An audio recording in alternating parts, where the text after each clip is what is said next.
Hello भाई, राम राम सारे ने। तो भाई क्या ढंग है, आई होप सारे बढ़िया होगे और सारे की तैयारी भी कितनी बढ़िया चल रही होगी। तो भाई आज हम बात करेंगे जो जेबीटी भर्ती हरियाणा में आने वाली है ना, आज हम उसके बारे में बात करेंगे। भाई पहले नोटिफिकेशन क्या आया था, मतलब नोटिफिकेशन तो बाद में आया, पहले चर्चा चल रही थी, अब 1200 वैकेंसी आऊंगी।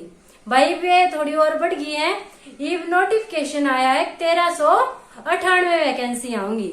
ठीक है, जेबीटी की हरियाणा के अंदर, ये भी मात्र भी ना चलो भाई, हरियाणा के अंदर जो जेबीटी भर्ती आने वाली है ना, वो कितनी आऊंगी 1398। अरे भाई आप सब ने बेरा होगा, ये भर्ती है ये 2014 के बाद से दी आऊंगी। बीच में जेबीटी की हरियाणा में कोई भर्ती नहीं आई, बल्कि जो हमारे पूर्व सीएम है मनोहर लाल खट्टर, उसने तो न्यू तक भी कह दी थी कि जेबीटी की कोई वैल्यू है ना है।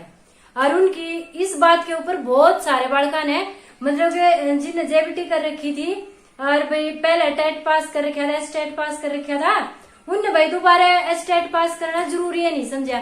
क्यों? क्योंकि जब मुख्यमंत्री साहब ने यह बात कह दी, अब भाई हरियाणा में जेबीटी की कोई वैल्यू है ना है, उसकी वैल्यू खत्म कर दी थी। ठीक है, तो फिर स्टेट पास करना जरूरी भी नहीं समझा बड़का ने। तो भाई आप सब ने बेरा ये वैकेंसी आऊंगी 2014 के बाद सीधी आऊंगी ये वैकेंसी, तो कंपटीशन बहुत ज्यादा है। और भाई जो बालक न्यू बाट में बैठे हैं, अब भाई ऑफिशियल सिलेबस होगा, उसके बाद अपनी तैयारी शुरू करेंगे। भाई जो सीरियस कैंडिडेट है, नौकरी लागना चाहे भाई, उनने उनका थोड़ा आगे निकलना पड़ेगा, उनने अपनी तैयारी इब्तदा स्टार्ट करनी पड़ेगी। ठीक है, तो भाई जब तक ऑफिशियल सिलेबस नहीं आता, हम जो हमारे कॉमन सब्जेक्ट बने हैं, हम उनके ऊपर तो अपनी तैयारी कर सका। हाँ भाई सब ने बेरा है, आज तो पहले मतलब जो भर्ती हुई है जेबीटी की, मान लो जो 2014 की भर्ती थी, उसमें भी सीधा स्टेट बेस पे इंटरव्यू दे दिया करते और इंटरव्यू बेस पे ज्वाइनिंग हो जाया करती। पर पहली बार होएगा हरियाणा के इतिहास में अगर जेबीटी की स्क्रीनिंग होएगी। तो भाई किससे नहीं बेरा, अगर पेपर किस डाल बनाओगे, कुकर बनाओगे। ठीक है, पेपर कौन लेगा भाई? पेपर लेगा HSSC, Haryana staff selection commission paper लेगा। अगर एचएसएससी पेपर लेगा तो एचएसएससी दो तरीके से पेपर बना सके है भाई। ठीक है, एक तो मतलब कि जो कॉमन पेपर ही बना हुए हैं, कॉमन पेपर के हिसाब से, और एक जो टीसीटी का पेपर ही पीछे से लिया था उसके अकॉर्डिंग। ठीक है, दो तरीका तो बना सके है। तो पहले अगर टीसीटी की बात करा, अगर टीसीटी लेवल का हम देखा कि किस हिसाब से बनाया था, तो 100 नंबर का पेपर लिया भाई इनने, उसमें 50 नंबर का तो सब्जेक्ट का दे दिया। ठीक है, और जो 50 नंबर का बच्चा था ने, उस 50 नंबर में इनने क्या करा था, एक तो चाइल्ड डेवलपमेंट दिया, सॉरी भाई चाइल्ड डेवलपमेंट नहीं दिया था, टीचिंग एप्टीट्यूड दिया था, टीचिंग एप्टीट्यूड दिया भाई। ठीक है, ईवीएस का पोर्शन दे दिया, टीचिंग एप्टीट्यूड दे दिया, ईवीएस का पोर्शन दे दिया, हरियाणा जीके दे दी। ठीक है, हरियाणा जीके दे दी। कुछ इस टाइप से पेपर बनाया था ये भाई। अगर ये कॉमन उससे लेंगे फिर भी इनका हरियाणा जीके तो कंफर्म है। ठीक है, हरियाणा का पेपर लेगा एचएसएससी लेगा, हरियाणा जीके देगा, 5 नंबर की दे 10 नंबर की दे वो इनके ऊपर बात है, पर हरियाणा जीके आवेगी पक्का। ठीक है, पहली बात क्लियर। तो यो सब्जेक्ट हमारा कंफर्म आवेगा, चाहे कॉमन सेशन पे बना ले चाहे टीजीटी बेस पे बना ले, आएगा हरियाणा जीके। दूसरी बात, जो हमारा टीचिंग एप्टीट्यूड है, टीचिंग एप्टीट्यूड है भाई, यो भी कंफर्म होगा। क्यों? क्योंकि प्राइमरी लेवल का एग्जाम होगा जेबीटी का। ठीक है, और टीचिंग एप्टीट्यूड तक क्वेश्चन पूछे जाएंगे, चाहे फिर किसी भी पेपर बना ले, कोई सी एजेंसी बना ले, टीचिंग एप्टीट्यूड तक पूछे जाओगे। क्योंकि भाई जो एचटेट सीटेट हुए ना, उनमें चाइल्ड डेवलपमेंट के क्वेश्चन आएंगे, अब बालक का विकास कैसे होगा। पर ये तो टीचर बनाने वाले हो, तो वो टीचर की एलिजिबिलिटी देखी जाएगी। उसके लिए यूं देखेंगे कि हाँ भाई आपने मतलब कौन कौन सा मेथड आवे है पढ़ाने का। आप मतलब कि ये देखा जाएगा कि जो सब्जेक्ट पेडागोजी उसने कितना यूज कर पाओ, उसकी कितनी नॉलेज है, तो वो सारी चीज देखी जाऊंगी। ठीक है, तो भाई टीचिंग एप्टीट्यूड आओगा, सब्जेक्ट पेडागोजी आओगी, अरे भाई Hindi English, Hindi English math, ये 5 कन्फर्म है। हरियाणा जी क्या आओगी पक्का, टीचिंग एप्टीट्यूड आओगा, हिंदी इंग्लिश और मैथ, ये तो कन्फर्म आऊंगी। तो जब तक हमारा ऑफिशियल सिलेबस नहीं आता, हम हाथ पा हाथ धरे बैठने तो अच्छा है हम इन चीजा की तैयारी कर लिया। हम हरियाणा जी के पढ़ लिया भाई, हरियाणा जी के पक्का क्वेश्चन आएंगे। एचएसएससी एग्जाम ले हरियाणा जी के छोड़ नहीं सकता। ठीक है, एचएसएससी एग्जाम ले रहा हरियाणा जी के पक्का आएगी, तो भाई अपनी हरियाणा जी की तैयारी करो। ठीक है, टीचिंग एप्टीट्यूड, भाई टीचिंग एप्टीट्यूड के बिना कोई भी टीचिंग एग्जाम हो ही नहीं सकता, चाहे एग्जाम कोई सी भी एजेंसी कंडक्ट करावे, टीचिंग एप्टीट्यूड से क्वेश्चन बढ़ेंगे। तो भाई जो हमारा टीचिंग एप्टीट्यूड है इस पर फोकस करो। भाई जो कॉमन सेशन है हिंदी इंग्लिश मैथ, इस पर अपना जोर दो, इतना तो आप कर सको हो। उसके बाद जो ऑफिशियल सिलेबस आओगा उसके बाद अपने मतलब कि जम के तैयारी कर लियो। अरे भाई देखो टीसीटी वाले में जो इन ऑफिशियल सिलेबस दे रखा था ना, जो कॉमन सेशन का था ना 50 नंबर का, वो तो भाई ऑफिशियल सिलेबस में तय आया था। पर जो इन सब्जेक्ट का ऑफिशियल सिलेबस दे रखा था ना, उसमें तो कोई सा सब्जेक्ट का पेपर उठा लो, मतलब 20 नंबर तो फालतू था ही नहीं, सारा भारत दे रखा था।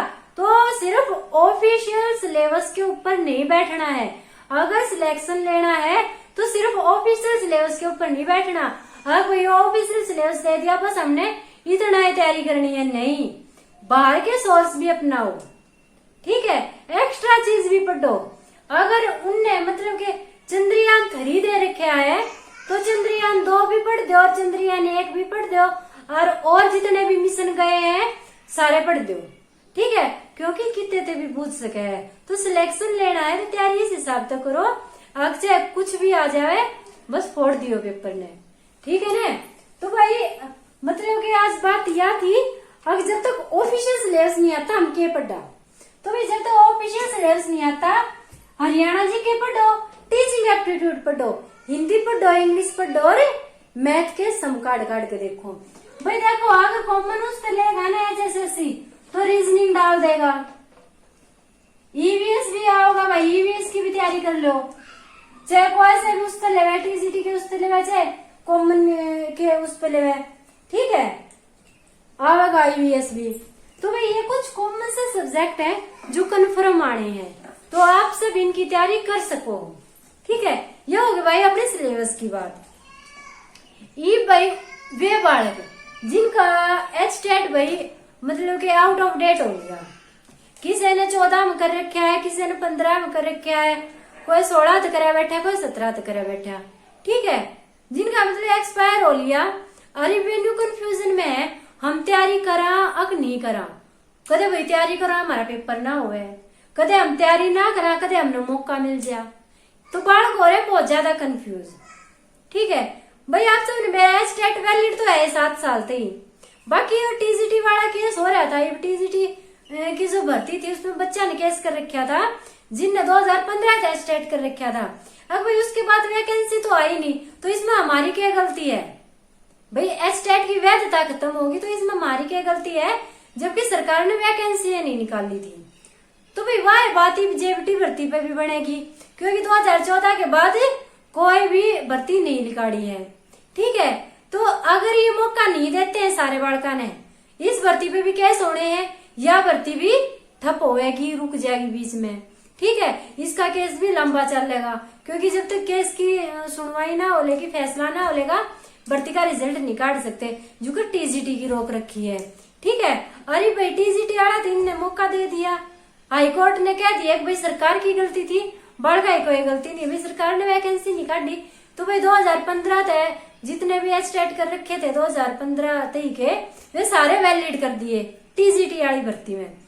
तो भाई जेबीटी वाली में भी बहुत ज्यादा चांस है कि 2014 के बाद के सारे स्टेटा ने मौका देंगे।